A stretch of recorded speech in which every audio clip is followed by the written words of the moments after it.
Not many people on Earth were as obsessed with bears as Timothy Treadwell. Born in 1957, this American bear enthusiast lived amongst the brown bears of Alaska for 13 consecutive summers. Documenting and experiencing life amongst the bears, the National Park Service of Alaska put many restrictions up to try to keep him away, but he would return summer after summer, starting in 1990. Recording most of his interactions with the bears he met and became friends with, Treadwell's last summer in Alaska was in 2003. This is the story of the Grizzly Man.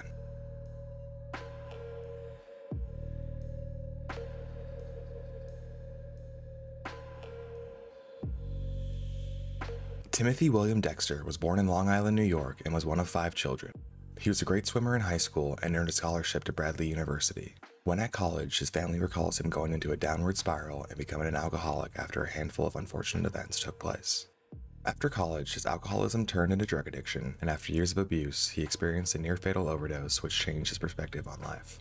At the age of 30, he legally changed his last name from Dexter to Treadwell and disassociated from his family.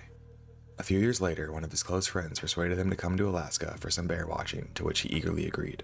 Writing in his book, he explained that after his first encounter with a wild bear, he knew he had found his calling in life. Since his first summer visit in 1990, Timothy went back to Alaska every summer to live with his newfound community. Spending the early part of each summer season camping on what he called the Big Green, which was an open area of bear grass in Halo Bay on the Katmai coast. Timothy was known in the area for getting extremely close to the bears he observed, sometimes even touching them and getting down on the ground to play with the bear cubs. He always claimed he was careful with the bears and that he developed a sense of mutual trust and respect with the animal. Giving many of the bears he encountered names, he claimed his relationship with them was growing each summer he was there. During the latter part of each summer, he would move to Kaffralia Bay and camp in an area of especially thick brush he called the Grizzly Maze. Here, the chances of crossing paths with a wild bear were much higher, since the location intersected multiple bear trails, and it was near a river stocked with fresh salmon. Treadwell recorded almost 100 hours of video footage and a large collection of photographs. By 2001, after 10 summers in Alaska, Treadwell became sufficiently notable to receive extensive media attention both on television and in environmental circles. Making frequent public appearances as an environmental activist, he traveled throughout the U.S. to educate school children about bears and appeared on the Discovery Channel, The Late Show with David Letterman, and Dateline NBC to discuss his experiences. He also co-wrote the book Among Grizzlies Living with Wild Bears in Alaska, which describes Treadwell's experiences on the Alaska Peninsula.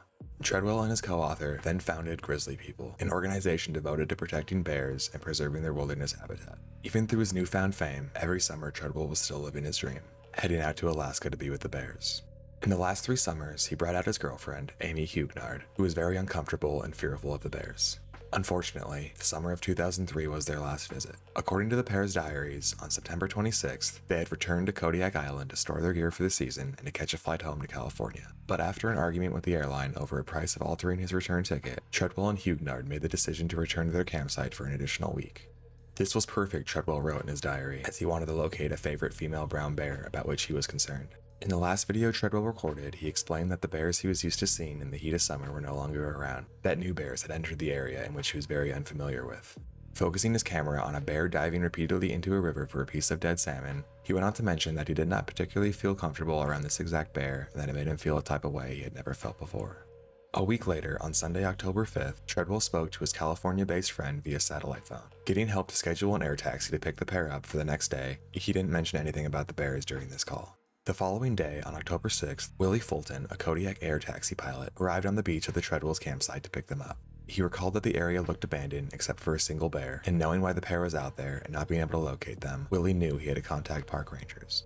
Upon the rangers' arrival and investigation, the couple's remains were located in what was a very gruesome scene. With pieces and parts scattered around the site, it was clear that a bear was responsible. In order to gain entry to the camp, a large male bear, tagged with the number 141, was forced to be killed by park rangers as it was protecting the campsite and not allowing rangers to safely retrieve the bodies. A second adolescent bear was killed a short time later when it charged at the rangers, and the on-site necropsy of Bear 141 revealed human body parts inside its stomach. In the 85-year history of the Katmai National Park, this was the first known incident of a person being killed by a bear. A video camera recovered at the site proved to be recording during the attack. Police said that the 6-minute-long tape contained only voices and cries as the bear mauled Treadwell to death. The tape begins with Treadwell yelling that he is being attacked, screaming to Amy, "Come out here, I'm being killed out here." The fact that the tape only contained sound led troopers to believe that the attack might have happened while the camera was stuffed in the duffel bag or during the darkness of night. After Treadwell's death, in 2005, a movie about him called Grizzly Man was released, and he became a very polarizing figure to the public. Many were blaming him for putting himself and his fearful girlfriend in a dangerous position, while others appreciated the awareness Treadwell's story brought to the bears in the wilderness of Alaska. Naturalist Charlie Russell, who studied Alaskan bears, raised them and even spent time in the wild with them, originally refrained from commenting on Treadwell after he was killed, but he did eventually write a lengthy critique of Treadwell's failure to follow basic safety protocols.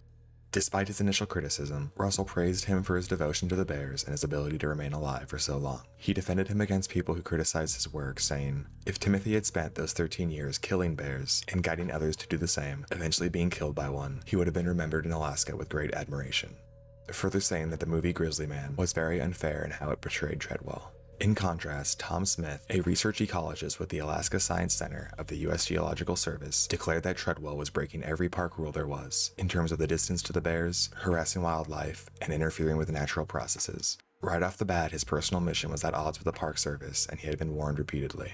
Referring to Treadwell's death, Smith concluded, "It's a tragic thing, but it's not unpredictable." That is the story of the Grizzly Man. Rest in peace to Timothy Treadwell and Amy Huguenard.